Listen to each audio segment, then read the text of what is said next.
So yesterday, me and Heidi went to a garage sale, and this had a 1950s circa drill press there, and I think she had a little video up yesterday that showed the stuff in the back of the pickup, and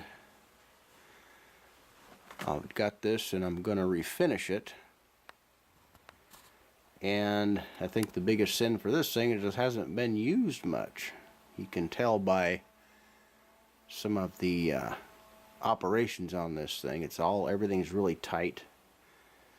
As a matter of fact, this is a radial drill press, and so it has the capacity. This particular knob here, if you loosen that knob, it will allow this shaft here to become free, and you can articulate this head to make the chuck come in at a specific angle that you would set on the dial up here. And then they'll have a 0 up there. I'm going to clean all that up. Right now I've squirted some WD-40 in there to loosen everything. Everything's kind of stoved up. I got the radial end to turn, and then I also have this particular adjustment right here. You can loosen that up, and that'll cause the head to turn left or right of your work. So pretty neat. I don't think it's been used much. Like I say, it's about a 1950, 1960 circa radial drill press. If you look really carefully, you can see, look at there, Rockwell catalog number 49-172, belt on there, and the belt doesn't look like it's got that much use. You can see that the cords aren't really exposed on the inside here. If it's had a lot of use, you would be able to see that the cord, the inside would be worn. Most of what you're seeing here is just the sands of time, and I might go ahead and get that replaced, but just wanted to show you just how smooth this thing operates even with that old belt on there. Some of these belts get dried out, and then they don't want to, they'll have a bunch of flopping and flapping, and they'll sound bad and make the machine run rough. But this one runs really smooth, as you can hear. Obviously it's adjustable. On the back side of this, you're going to have another pulley set that you can adjust different speeds on this.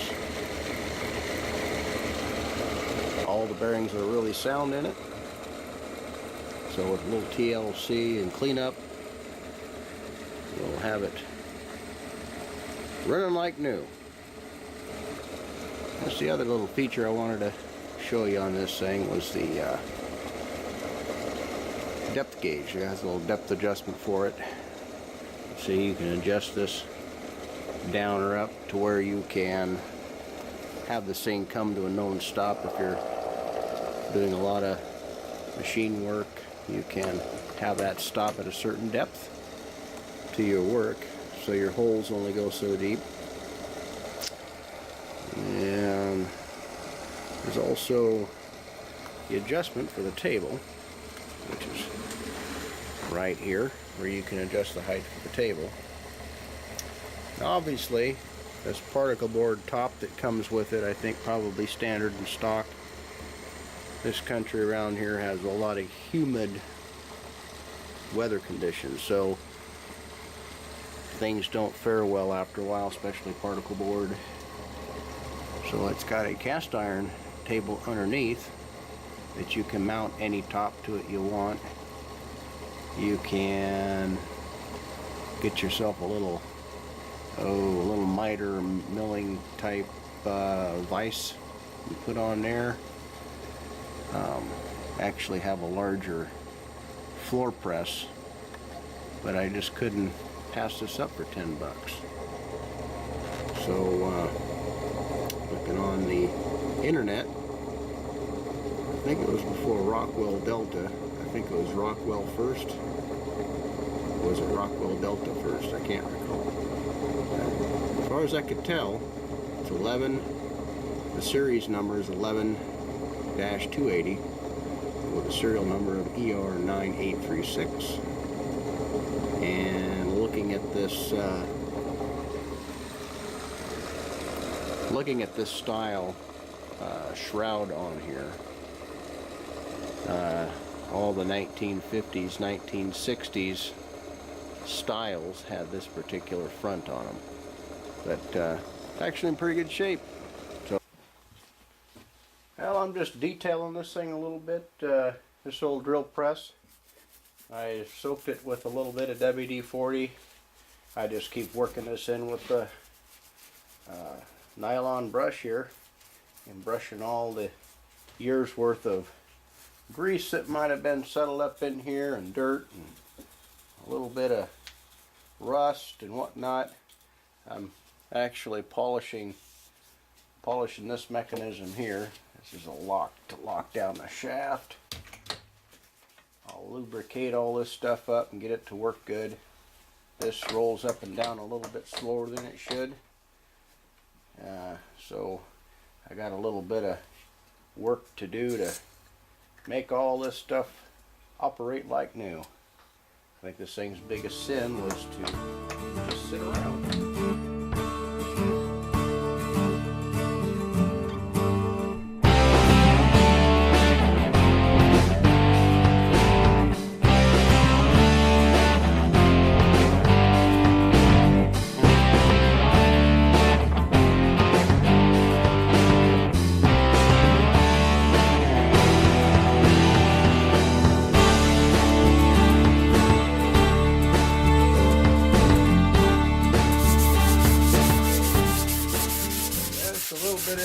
On that to clean that shaft up so this head can roll back and forth or travel back and forth a little easier. You want to be careful that you don't take too much off, or you'll cause your shaft to be a little floppier. It doesn't matter a whole lot in this one here because that lever on the back side is right in here. Will help to pinch that shut. But I just want to clean this shaft up, and all this back in here. I want to clean all this up, get this operating all right again, get this shaft to roll back.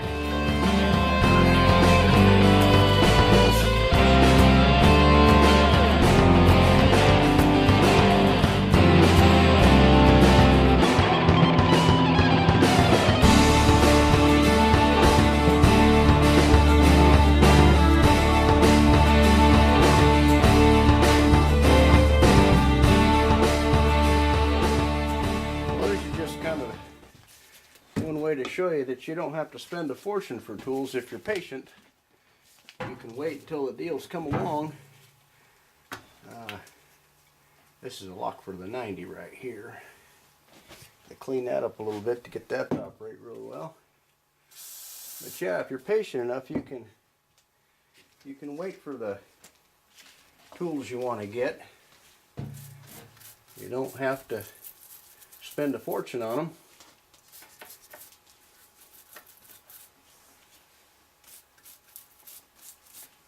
A little bit of patience goes a long ways.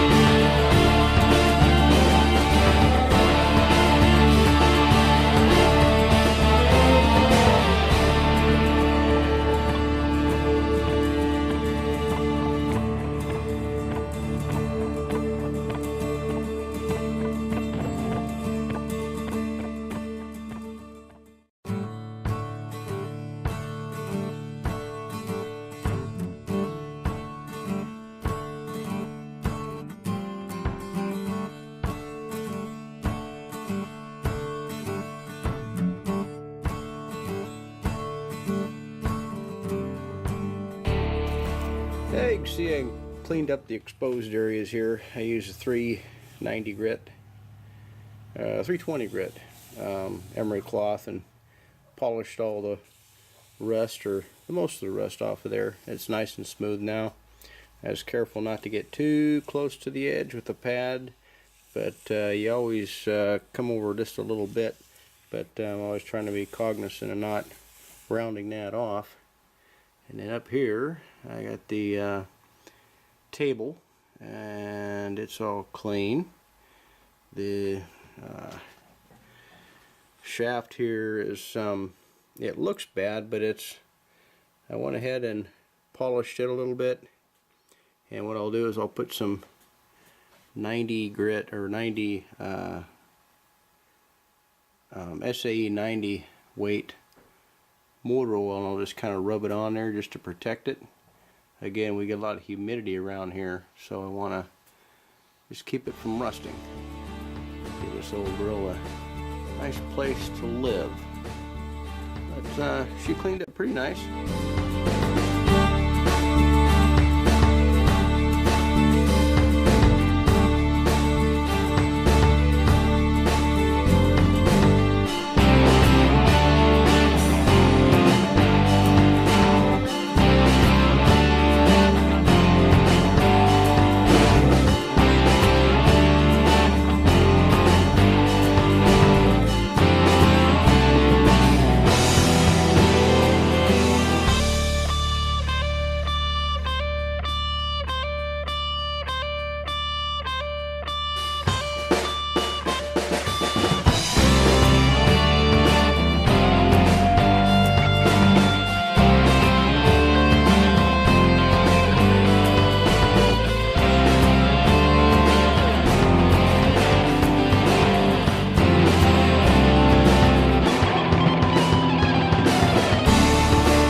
Well, I'm fashioning a new tabletop for this little drill press that we cleaned up, and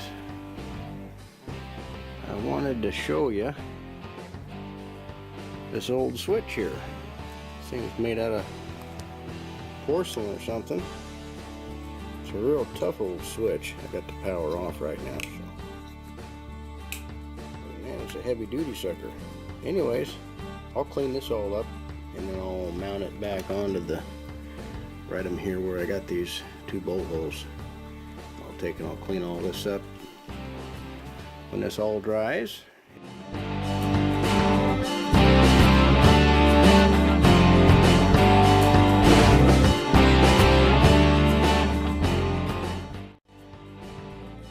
These edges off on the joiner. I'll make some noise here in a minute.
way they had the switch mounted on the table before was obviously through a couple of holes in the tabletop, and then they had some fender washers up underneath where they have a couple knockouts here, and these bolts ran through here, but I need to get some longer ones. These are not long enough to make the reach through there. This table's a little bit thicker than the previous table that was on there. So now I have to get longer bolts to go through the light switch box to hold the light box, or the switch box, onto the tabletop. So I have a menagerie of hardware here that I got to use. I'm going to take these little flat washers and put them in there inside the countersunk holes. I have a couple of different bolts that are a little longer than the ones that were in there before, so that will make for fastening all this mess together. So that'll go on there just like that.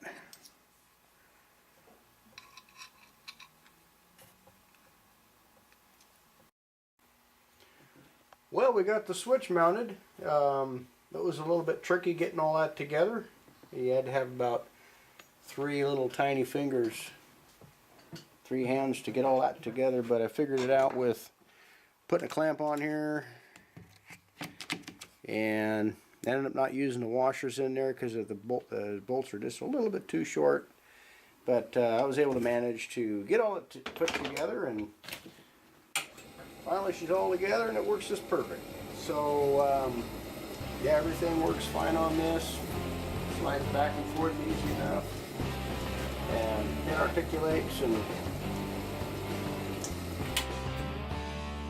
if you like, please subscribe.